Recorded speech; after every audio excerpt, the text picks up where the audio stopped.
Yo guys, hari ini saatnya kita chit-chat singkat soal berita yang sempat keluar di minggu lalu. Dikabarkan di beberapa outlet media luar, Samsung akan merombak total chip Exynos-nya supaya bisa bersaing dengan leading smartphone chipset, Apple Bionic A Series. Dirumorkan mereka sudah membentuk The Dream Team untuk pengembangannya. Proses ini diberitakan akan selesai tahun 2025. Ini berarti Galaxy S23 sampai S24 bisa jadi tidak menggunakan chipset in-house mereka, melainkan menggunakan chipset third party seperti Snapdragon. Samsung sendiri belum mengkonfirmasi hal ini, hanya merespon bahwa belum ada keputusan spesifik tentang hal ini. Well, jadi atau nggak jadi, menurut gue dan Al, ini adalah hal yang sangat berani, beresiko, namun tepat dilakukan ketika Samsung berpikir jauh ke depan. Kenapa? Yuk kita bahas.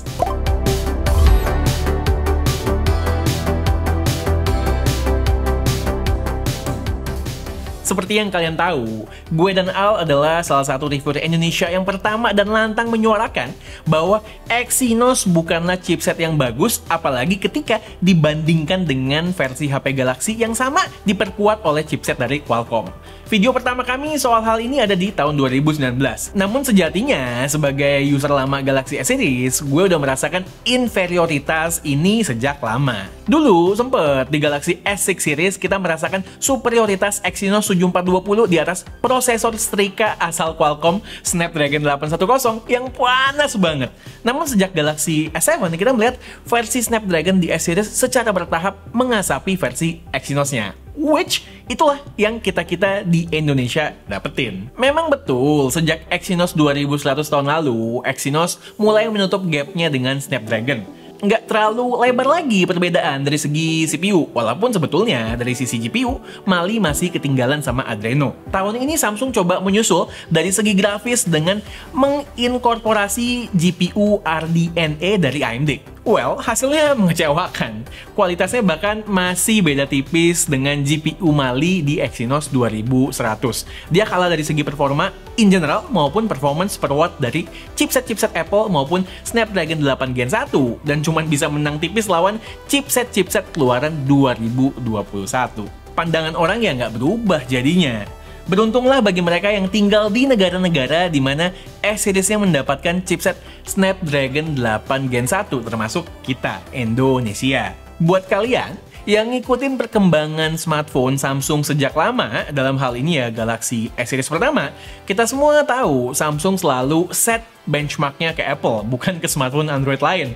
Jadi wajar mereka merasa tidak puas ketika smartphone flagship buatan mereka itu hanya bisa menyamai Android lain, bukannya menyamai atau mengalahkan Apple. Dan sejatinya, koreksi gue kalau gue salah ya, sejak meninggalkan PowerVR sebagai GPU mereka, hampir semua chipset in-house Apple secara konsisten lebih baik dibandingkan rilisan di tahun yang sama dari chipset Android. Dengan background seperti itu, gue rasa logis kalau Samsung memutuskan untuk mengambil langkah drastis seperti merombak total lini Exynos-nya demi mencapai endgame mengasapi Apple dari segi chipset. Karena sejatinya perkembangan chipset di ranah Android akhir-akhir ini ya, kayak apa ya, belum menunjukkan kemajuan yang signifikan ketika dibandingkan dengan chipset dari Apple.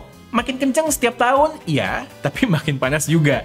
Ini beda banget sama chipset in-house Apple yang semakin powerful, semakin hemat daya, dan semakin adem. Sekedar info, arah perkembangan chipset yang bener ya ke arah situ. Nggak cuman sekedar kencang doang, tapi malah makin panas dan makin boros. Menurut kami juga, ini saat yang tepat untuk menghentikan sementara lini Exynos demi pengembangan signifikan.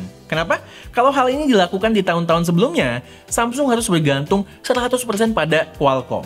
Secara bisa dibilang, chipset Android kelas flagship pada saat itu ya cuman Snapdragon. Apa bisa Qualcomm memenuhi kebutuhan Samsung sebagai global market leader dalam hal penjualan smartphone yang pastinya butuh stok chipset banyak banget? Di tahun ini, MediaTek dengan lini Dimensity 9000 maupun turunan-turunannya seperti 8100 terbukti bisa menyaingi bahkan mengalahkan seri Snapdragon yang sekelas dalam beberapa situasi. Nah, dengan begini, Samsung lebih leluasa bergerak memilih pasokan chipset dari Qualcomm maupun MediaTek sambil mendevelop chipset in-house terbarunya nanti. Gue rasa ya, dengan semua kabar baik dari kubu MediaTek, khususnya Dimensity 9000 tahun ini, customer flagship phones nggak akan komplain ketika Galaxy S23 memakai penerusnya nanti.